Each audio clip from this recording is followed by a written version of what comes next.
Hello everyone, welcome to Solidity programming tutorial. In this tutorial, we are going to learn Solidity language, and today is the first lecture in which I introduce you the Solidity programming language along with the different concept associated with it. So let's start today's lecture. So this one second. So this is the outline of today's lecture. I'll introduce you the Solidity language, what is Solidity language, and then next we are going to learn about the different concepts that are associated with this language, and then we also talk about the methods, different methods available out there to set the Solidity environment for executing it, and then the layout, finally the layout of a Solidity file. So let's start this lecture with the introduction part. What is Solidity? Solidity is, if you heard of the Solidity, is always associated with a smart contract. So it's one of the most popular language we use to build a smart contract specifically designed for the Ethereum blockchain network. It means it's a new language that is specifically designed to build a smart contract on which platform? On Ethereum blockchain platform.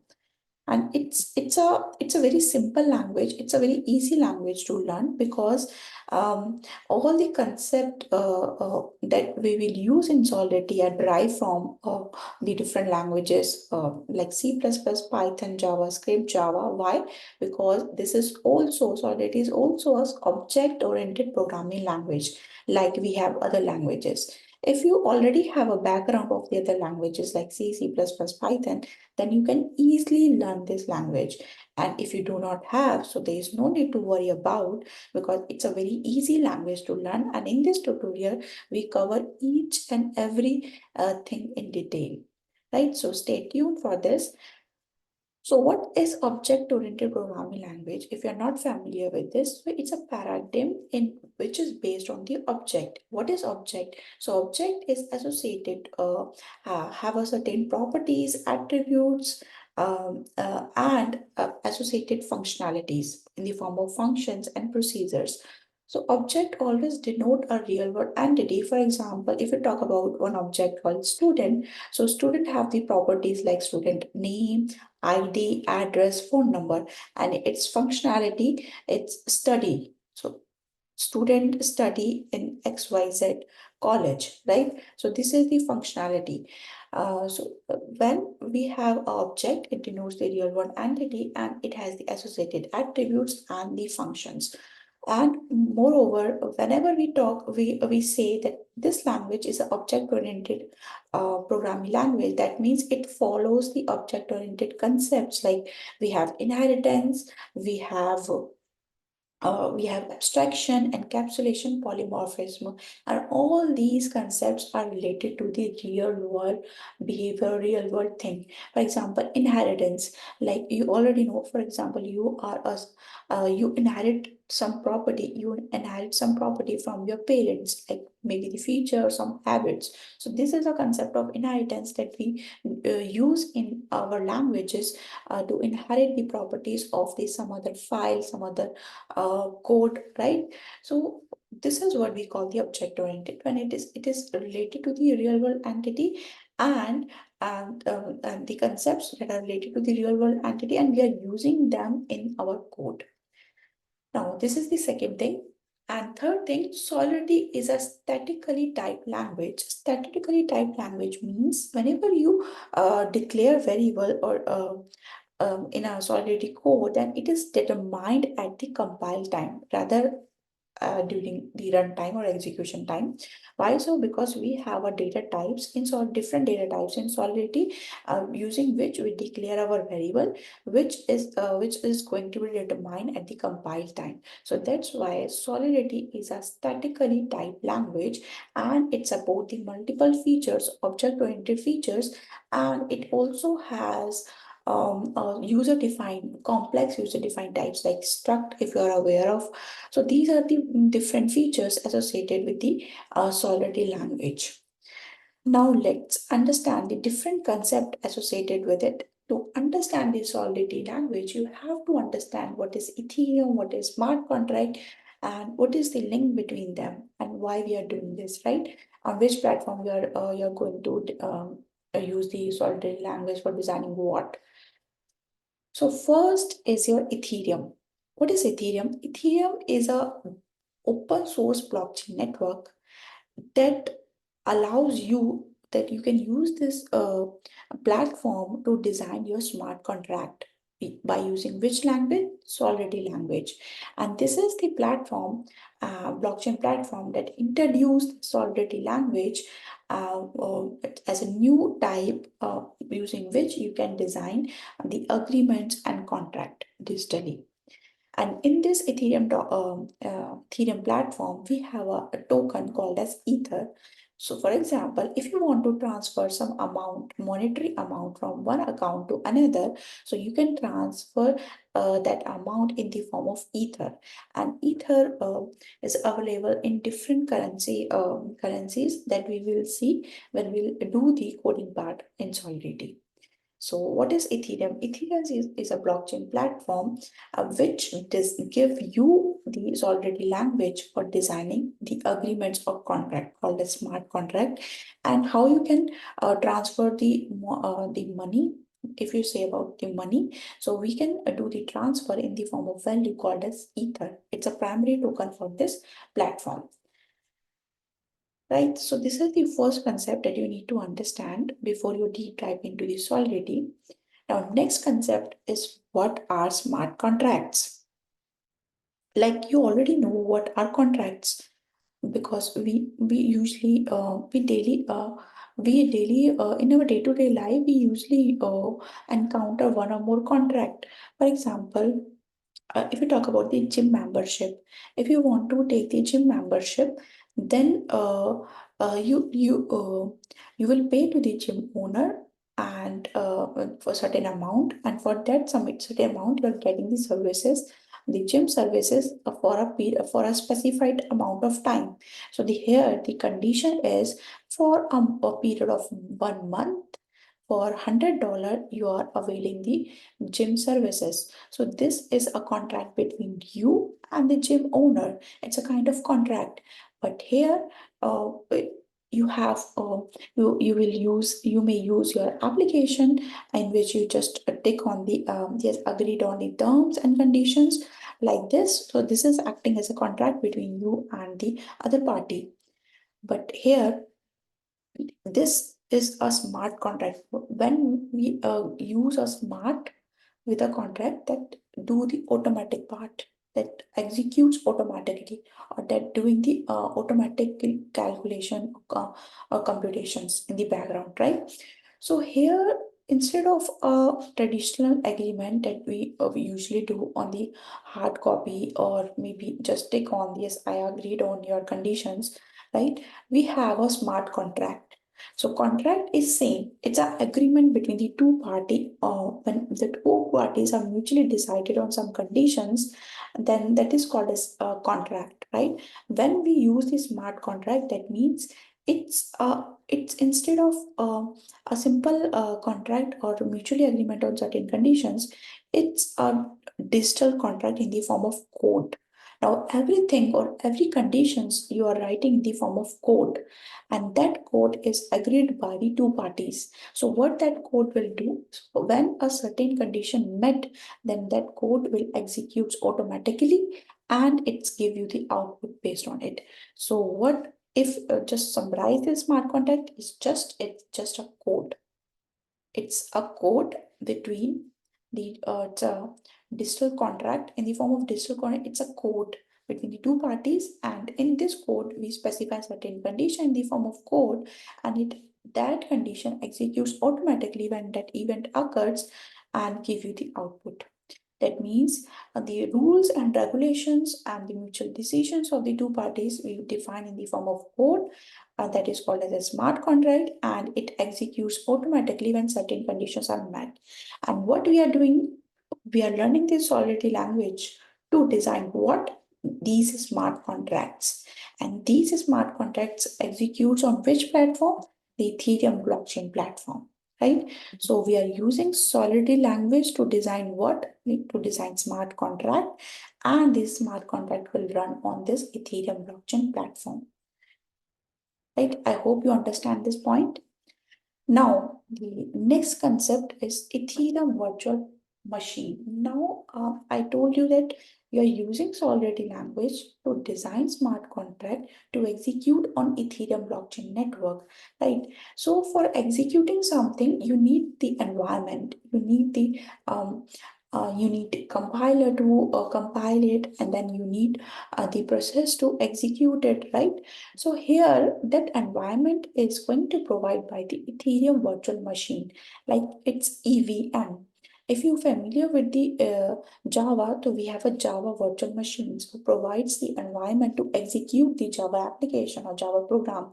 Here, it's a virtual machine of Ethereum. So the Ethereum virtual machine provides you the environment to execute the smart contract that you are writing in the form of Solidity language. So this EVM offers, because this is not an actual machine, so that's why it's here a word is virtual. It's acting as a machine because it is offering you a runtime environment for smart contract. And while offering this environment, also preventing you from the different types of attacks by providing the security features as well. So here, so we have three concepts. This is the platform on which you are doing the execution part, and what you are executing the smart contract that you are going to write in Solidity language. And this is the machine EVM that offers you the runtime that helps you to execute your code and give you the output. And this is EVM that understand the Solidity language. Like we have a JVM, Java virtual machine, that understand the Java language. So this EVM converts your smart contract or Solidity code in bytecode that is understandable by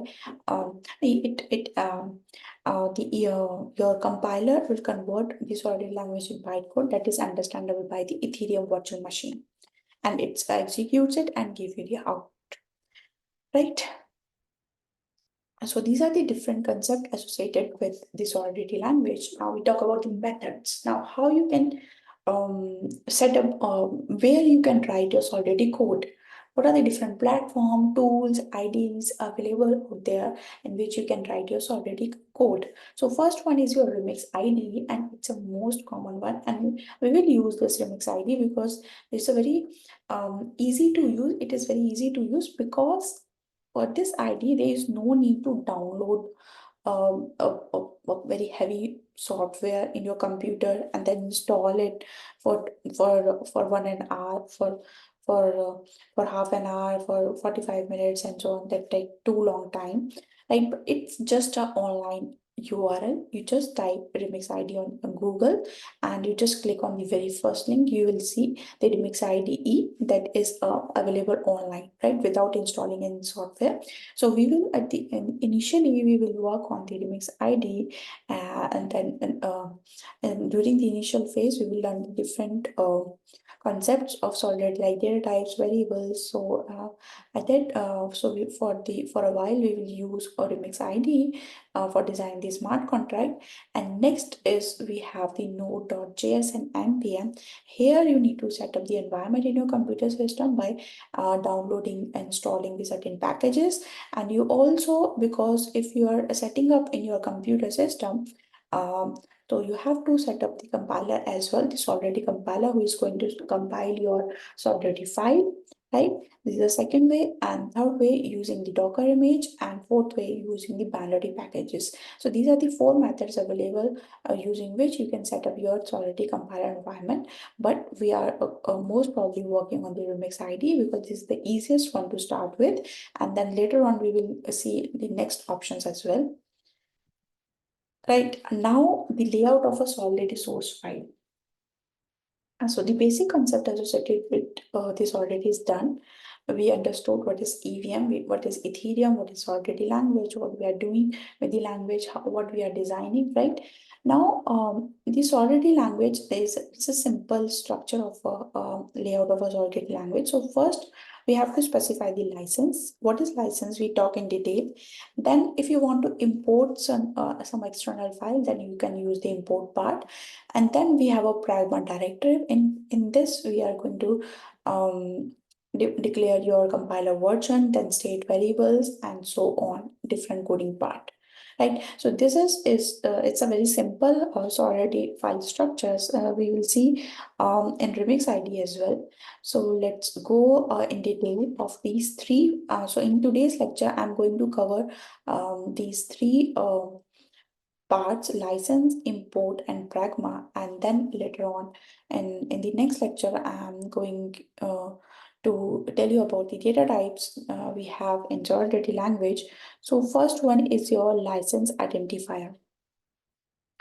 So license is like whenever you are downloading any software, you need some license, right? So license give you the authority, give you the freedom to modify your code, to run your code, and to distribute your code, right? In a similar way,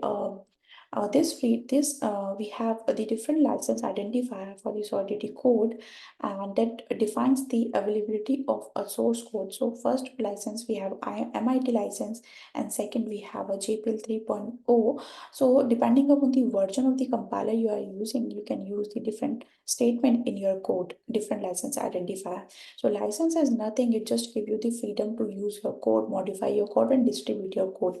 And in Solidity, you have to specify license at the starting of the source code, otherwise you will get a warning message. And how you can declare the license specify like this is a software package at exchange.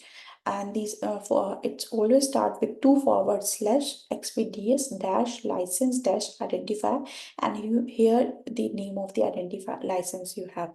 So we have the different licenses, and you can use and depending on the compiler version, you can use them up to the 0.8.0 version. You can use the MIT, and later on you can use this. Right, this should be the first statement in your Solidity code.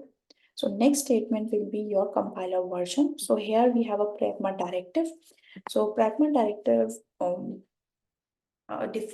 declare the compiler version that you need in your code for checking for syntax, for applying certain features, and for checking your syntax. So how you can declare the pragma directive? So we have a pragma, then we have a keyword called Solidity, and then we have a caret sign, and here you can declare or define your compiler version. So here the compiler version is 0.5.2. So what does it mean? So this line means that the source code file, the source file in which you have written this line, it means that that file does not compile with a compiler or a compiler version earlier than 0.5.2. That means the earlier versions are not going to compile this file because you have written the version here and 0.5.2. That means you can compile this file with the version of 0.5.3, 4, 5, 6. The above versions can compile your file, but the earlier versions cannot. You cannot compile your file having the version 0.5.0. You cannot compile it. So this is the meaning of the compiler versions when you are writing this statement. And we will get into the details when we do the coding part, so don't worry about it. So second part is pragma. It enables you to certain compiler features and to give you that helps you to declare your compiler version. Now this is the background part. It's not, this is not, we are not going to write ABI encoder or decoder in your code, but this is a background part. It's important to understand it. So application boundary interface, there are two parts, encoder and decoder. So what it is doing, it is encoding, it's provider a way of communication of your code with the other components of the Ethereum ecosystem, a platform, or the other smart contract, or maybe the external sources. So whenever you are providing the communication, so you need to transfer it to the another form, and then it will do the communication part, right? So what ABI encoder will encode the code encode the code, and then you can communicate with the other smart contracts or the external libraries. And in decoder, it's doing the opposite part, the reverse part. It extract the output in the coded format, decode it so that you can understand what the code is saying, what is the output of this code, right? So API is work in the background. It's encoding your part. It's providing the communication between the communication between the smart contracts, between the smart contract and the external sources, and so on, right? Now, next one is importing file. If you want to use some external file in your Solidity code, then you can use the import keyword. We have an import file name, and then you can use star as well. And these are the different ways of doing the same part. So that's all from my side. So in today's lecture, I have covered the different things. So first I introduce already language, then different concepts associated with it, and then methods we can use to set up the Solidity compiler environment. Then we talk about the layout of a Solidity code file. And then we talk about first three different things. What is license, how you can use the license, then import, and then pragma. Pragma is used for the compiler. So let's understand them by using remix ID. So we are going to use the remix IDE um, for the development part. So just write on remix IDE here and just click on the very first link. And you can also see the URL of it, remix.ethereum.org. And my internet is slow, I guess, today. Let's see if it is working. Yeah, it is working. So this is a dashboard of Remix ID, and in this Remix, we are going to design our smart contract. So that's all from my side, and we will cover all the details of Remix ID and other concept in the next lecture. Thank you so much. Have a nice day.